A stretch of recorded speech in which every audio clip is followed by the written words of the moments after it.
2015 का टाइम था जब आप लोगों को पता होगा कि जियो ने एक बहुत बड़ा कदम उठाया और एक जियो रेवोल्यूशन लेके आया, जिसमें कि बहुत सारी टेलीकॉम कंपनी भी बंद हो गई थी। उस टाइम पर नई नई कंपनियों ने इसको अडॉप्ट करना स्टार्ट किया, हम लोगों ने अडॉप्ट करना स्टार्ट किया और इंटरनेट एक तरीके से फ्री में मिलने लग गया। इंटरनेट के फ्री मिलने से हुआ ये कि नई नई कंपनियां जो हैं वो बिल्ड होने लग गई, आपके स्विगी जोमेटो आने लग गए। इससे हुआ ये कि लोगों को रियलाइजेशन आया कि चलो हम अपना बिजनेस भी बना सकते हैं। फिर नए नए स्टार्टअप्स आने स्टार्ट हुए। फिर पुराने जो ट्रेडिशनल बिजनेस थे उनको भी समझ में आया कि हमें भी ऑनलाइन आना चाहिए। तो इन ऑनलाइन आने के चक्कर में हुआ ये कि हर किसी को अपना वेबसाइट चाहिए था, हर किसी को अपना ऐप चाहिए था और एक तरीके से हर एक सिंगल इंसान को अपना एक पहचान चाहिए था इंटरनेट पर। हर एक सिंगल इंसान, चाहे आप हो चाहे मैं हूँ। और इन सब चीज़ों से हुआ ये कि 2018 के बाद से यूआई और यूएक्स डिज़ाइनर की डिमांड बढ़ गई। क्यों बढ़ गई?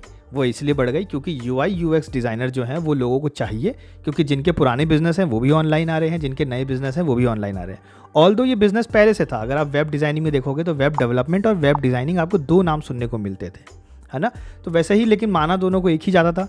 वैसे ही ये नाम जो है वो पहले से था। इसमें होता ये है बेसिकली कि आप किसी भी जगह जब जाते हो, 5 स्टार में जाते हो, तो आप उसके अकॉर्डिंग वहाँ का पैसा देते हो। अगर मान लेते हैं 5 स्टार होटल का शेफ़ जो है बाहर ठेले पे लगा के बेचने लग जाए तो वो 100 रुपये का थाली बेचेगा, और वही अगर आपको थाली 5 स्टार होटल में उसी शेफ़ की खानी है तो वो 1000 या 2000 की बिकेगी। कहने का मतलब है सामान तो उतने का ही रहता है, प्रोडक्ट उतने का ही रहता है। यूज़र एक्सपीरियंस के हिसाब से आपकी क्वालिटी बढ़ती है, आपके जो है प्राइसेस बढ़ जाते हैं, वो सब चीज़ें बढ़ जाती हैं सिर्फ यूज़र एक्सपीरियंस के हिसाब से। एम्बियंस अच्छा लग रहा है, जगह अच्छी लग रही है। Same goes with app also. Company ने रियलाइज़ करना स्टार्ट किया इस टाइम पर कि हाँ, हमें यूज़र एक्सपीरियंस देना चाहिए। प्रोडक्ट इज़ सेकेंडरी, पर हमें यूज़र एक्सपीरियंस अच्छा देना चाहिए। पहले हम ऐप खोले तो पहले साइन इन का ऑप्शन आना चाहिए। व्हाट्सएप खोले तो हमें कहाँ पर चैट करना है वो चीज़ समझ में आना चाहिए। इंस्टाग्राम पे जाते हो आप, इंस्टाग्राम ओपन करते हो, उसका इतना अच्छा क्यों बना यूआई? वो इसलिए क्योंकि लोग इंटरेक्शन बहुत अच्छे से कर पाते हैं, उनको समझ में आता है। दिल का मतलब है लाइक करना, सेंड का मतलब है ये एरो बनाना, ये सब चीज़ें उनको समझ में आती है, तो इसलिए बनना स्टार्ट हुआ। टिकटॉक भी क्यों फेमस हुआ? अपने यूआई की वजह से फेमस हुआ।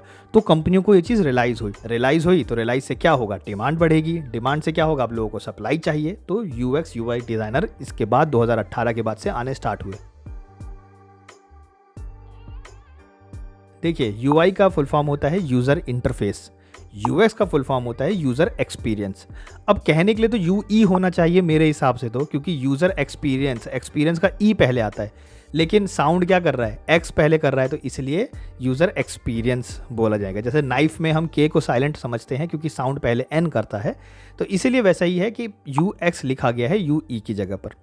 तो ये चीज़ समझ में आई। बहुत लोगों को यहाँ पर कन्फ्यूजन होगी। कन्फ्यूजन ये है कि भाई यूआई और यूएक्स जो है वो स्लैश में लिखा रहता है तो डिफरेंट होंगे। नहीं, यूएक्स के अंदर यूआई आता है, क्योंकि यूएक्स का मतलब क्या हुआ? User experience. एक्सपीरियंस का मतलब हर चीज़ का एक्सपीरियंस। तो अगर आप यूएक्स बोलेंगे चलेगा, वही ही सही है। बाकी लिखा जाता है यूआई यूएक्स, वो लिखने के पर्पज़ से होता है, लेकिन यूएक्स ही आप समझिए, उसके अंदर ये सिलेबस होता है जिसमें यूआई आता है। यूज़र एक्सपीरियंस का मतलब होता है किसी भी चीज़ को डिजिटली एक्सपीरियंस करना, क्योंकि यहाँ पर ये फील्ड जो है वो डिजिटली है, तो हम डिजिटली एक्सपीरियंस करते हैं।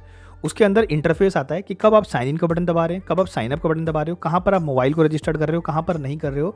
वो इंटरफेस में आता है कि कैसे इंटरफेस कर रहे हो आप, कहाँ कहाँ पर क्लिक करके। वो इंटरफेस हुआ। उस पूरे ओवरऑल एक्सपीरियंस को हम यूज़र एक्सपीरियंस बोलेंगे। चलिए, एक बात तो अच्छे से समझ में आ गई कि डिमांड तो बहुत है, क्योंकि हर कंपनी, हर स्टार्टअप इसी को डिमांड कर रही है। अब बात करते हैं कि ये बना कैसे जाता है, इसकी एलिजिबिलिटी क्राइटेरिया क्या है। तो इसकी एलिजिबिलिटी क्राइटेरिया कुछ नहीं है, कुछ भी नहीं है। जैसे कि मान लीजिए कि अगर आप इंटीरियर डिज़ाइनर हो, आर्किटेक्ट हो, आप 10th पास हो, 12th पास हो, आप 50 साल के हैं, आप 60 साल के हैं, आप 20 साल के हैं, आप 15 साल के हैं, इसका कोई एलिजिबिलिटी क्राइटेरिया नहीं है। आपको बस वो टूल्स सीखना है। उस टूल्स के बाद आप कंपनी में जाके जॉब कर सकते हैं और सर्विसेज दे सकते हैं एज ए फ्रीलांसर, और कंपनी खड़ी कर सकते हैं। ठीक है, तो इसके कोई रिक्वायरमेंट नहीं है, सिवाय सिर्फ इतना कि आपको वो टूल्स आना चाहिए और मेनली पता रहना चाहिए कैसे हम एक्सपीरियंस करते हैं। देखिए, इसमें आपको बेसिकली यूज़र इंटरेक्शन समझना पड़ता है कि यूज़र कैसे इंटरेक्ट करता है चीज़ों के साथ।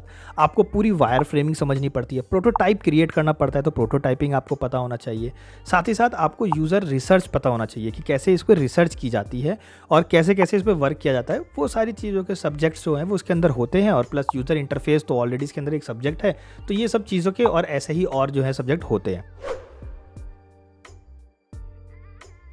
इसके अगर मैं टाइम रिक्वायरमेंट की बात करूँ, मान लीजिए अगर आपको सीखना है तो आप इसको 6 से 12 महीने में मार्केट के अंदर कोर्सेज़ हैं, सर्टिफिकेट कोर्सेज़ हैं, जो 6 से 12 महीने तक आपको सिखा सकते हैं। मतलब 6 महीने भी होता है, 9 महीने भी होता है, 12 महीने में भी होता है। ठीक है? मतलब 1 साल तक आप इसको आराम से सीख सकते हैं। कौन-कौन से सॉफ्टवेयर्स जो हैं वो सीखे जाते हैं या कौन-कौन से फ़ेमस सॉफ्टवेयर हैं, वो अगर मैं बात करूँ, तो यहाँ पर आप लोगों को देखने को मिलेगा सबसे फ़ेमस है फिग्मा, फिर है स्केच, फिर है एक्सडी। एक्सडी अडोबी की तरफ से जो आता है और फिर इलस्ट्रेटर अगेन अडोबी की तरफ से आता है। ये 4 जो हैं वो फ़ेमस टूल्स हैं मार्केट के अंदर कि अगर आप सीख लेंगे तो बस आप इसके अंदर एकदम घुस जाएँगे। बाकी और भी टूल्स हैं जैसे कि इनविजन्स है, प्रिंसिपल है, प्रोटोपी है, तो इस टाइप के और भी टूल्स हैं, लेकिन ये 4 जो हैं फ़ेमस है। इन 4 में भी अगर सबसे फ़ेमस की बात की जाए, जो एक टूल आपको बिगिनर बना सकता है, वो है फिग्मा। फिग्मा सीखना बहुत ही ईज़ी है। तो ये चीज़ें आप लोग को समझनी ज़रूरी है। अच्छा, अगर फिग्मा सीखने की बात आई तो आप कितने दिन में सीख सकते हैं? तो यहाँ पे आप मान के चलिए विदिन 15 डेज़ के अंदर-अंदर आप इसको आराम से सीख सकते हैं। 15 दिन में सिर्फ़ अगर फिग्मा टूल सीखना है तो अभी रोज़ के बेस पे आप 3-3 घंटा, 2-2 घंटा भी बैठ जाएँगे ना। मैं कह रहा हूँ आप 1.5 घंटा बैठिए और आप 15 दिन के अंदर-अंदर सीख जाएँगे। ये फॉर श्योर है। अगर बात करें इसके सैलरी को लेके, क्योंकि सैलरी को लेके बहुत ज़्यादा लोग क्यूरियस रहते हैं। अगर आप इंटरनेट पर देखेंगे तो यहाँ पर जनरली आपको एवरेज सैलरी बताई जाती है। एवरेज सैलरी से अगर मैं हट के आप लोगों को बताऊँ फ्रेशर सैलरी और इंटर्न की सैलरी, तो आप ये मान के चलिए 5 से 8 हज़ार रुपये इंटर्न सैलरी है। फ्रेशर की सैलरी समझनी है तो आप 15 से 18 हज़ार समझिए। और अगर एवरेज सैलरी समझनी है आफ्टर 4 और 5 ईयर एक्सपीरियंस के बाद अगर आपको एक एवरेज सैलरी समझनी है तो आप लगभग 50 हज़ार के अंदर ही समझिए। मैं तो आपसे ये कहता हूँ कि 35 से 45 तक समझिए, 35 से लेके 45 के अंदर ही समझिए, जो एक नॉर्मल इंसान लेगा। एक नॉर्मल इंसान मतलब जनरली जो मान लीजिए अब 100 लोग इसके अंदर हैं तो 100 में से 90 की जो है वो यही होगा। बाकी अगर 10 की बात करें, अगर आपको उनके 10 में आना है तो 10 में करना क्या-क्या पड़ता है? देखिए 10 में ये करना है कि अगर आप मान लीजिए सबसे पहले आपके पास 1.5 से 2 साल का जो है वो एक्सपीरियंस होना चाहिए। 2 साल तो आप मान के चलिए 2 साल का आपके पास एक्सपीरियंस होना चाहिए। प्लस आपने 5 या 6 अच्छे प्रोजेक्ट्स कर रखे हों, मतलब कि इंटरफेस पे काम कर रखा हो और वो भी अच्छे कंपनियों के साथ। अच्छे कंपनी होनी चाहिए, ऐसा नहीं कि कोई भी आपने 5 प्रोजेक्ट दिखा दिया, नहीं। अच्छे कंपनी के साथ होना चाहिए और 5 से 6 प्रोजेक्ट विद 2 ईयर एक्सपीरियंस। तो आप ये मान के चलिए कि 2 या 3 साल के बाद ही जो आपकी सैलरी होगी वो ऑटोमेटिकली 40 हज़ार तक तो लग जाएगी। जो उन 10 लोगों में से आ रहे हैं, 100 में से जो उन 10 में आ रहे हैं, मैं उनकी बात कर रहा हूँ, ठीक है? जो कि बड़े-बड़े कंपनियों में काम करते हैं, माइक्रोसॉफ्ट में काम करते हैं, एचसीएल में, विप्रो में, इन सब बड़ी-बड़ी कंपनियों में काम करते हैं, जो जिनकी बैंगलोर में लगती है, आउट ऑफ इंडिया लगती है या फिर गुरुग्राम जैसे ऑफिसेज़ में लगती है, बड़ी-बड़ी कंपनियों में, मैं उनकी बात कर रहा हूँ। अच्छा, अब बात करते हैं कि इनके स्कोप कहाँ-कहाँ पर है। मान लीजिए कि आपको इस कैरियर को चूज़ करना है, तो कहाँ-कहाँ पर इसकी फ़ील्ड है, कहाँ-कहाँ पर आपको जॉब रिलोकेट करना पड़ेगा। तो जितने भी टियर 1 सिटीज़ है ना, वहाँ पर आपको इनकी जॉब अपॉर्च्युनिटी ज़्यादा देखने को मिलेगी। टियर 1 कौन-कौन सी है? सिलिकॉन वैली है हमारी, कौन-सी? बैंगलोर है, फिर गुरुग्राम है, नोएडा है, दिल्ली है, मुंबई है, पुणे, अहमदाबाद, चेन्नई, ये सब भी इसके अंदर आते हैं।